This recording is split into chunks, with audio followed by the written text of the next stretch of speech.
Hello అండి అందరికీ. అందరూ యూట్యూబ్ చూస్తూనే ఉంటారు కదా.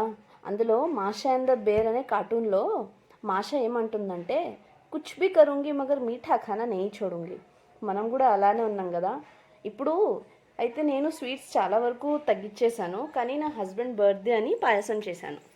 ముందుగా ఒక కడాయిలో నెయ్యి వేసి అన్ని డ్రై ఫ్రూట్స్ ఇంకా ఖర్జూరం ఇవి అన్నీ వేసి బాగా ఫ్రై చేద్దాం. అదే నెయ్యిలో ఎండు ద్రాక్ష, కరెక్ట్గానే చెప్పానండి, వేసి ఫ్రై చేసి పక్కన పెట్టేద్దాం.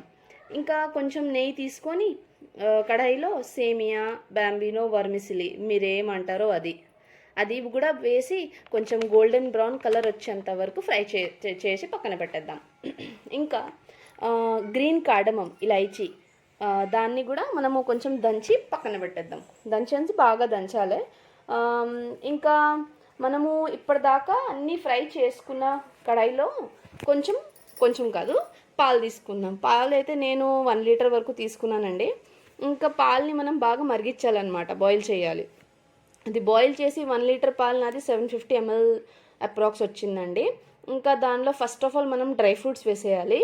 డ్రై ఫ్రూట్స్ వేసిన తర్వాత ఫ్రై చేసిన వర్మిసిలి కూడా వేసేద్దాం. ఇప్పుడు స్లో హీట్, మీడియం హీట్లో దీన్ని ఉడకనిద్దాం. వర్మిసిలి కొంచెం టైం పడుతుంది. కుక్ అయ్యాక షుగర్ వేసుకోవాలి. షుగర్ మీ ఇష్టం, మీరు ఎలా తింటారో, స్వీట్ ఎంత తీపి తింటారో దాన్ని బట్టి మీరు షుగర్ వేసుకోండి.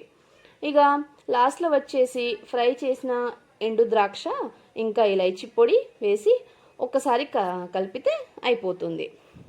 ఇంకా చూడండి, టేస్ట్ అయితే చాలా బాగా కుదిరింది. నా హస్బెండ్కి అయితే కూడా చాలా బాగా నచ్చింది. మీరు కూడా ఒకసారి ట్రై చేయండి. అందరూ ట్రై చేసే ఉంటారు కానీ ఇంకోసారి చేయండి, కమెంట్స్లో చెప్పండి. Thank you for watching.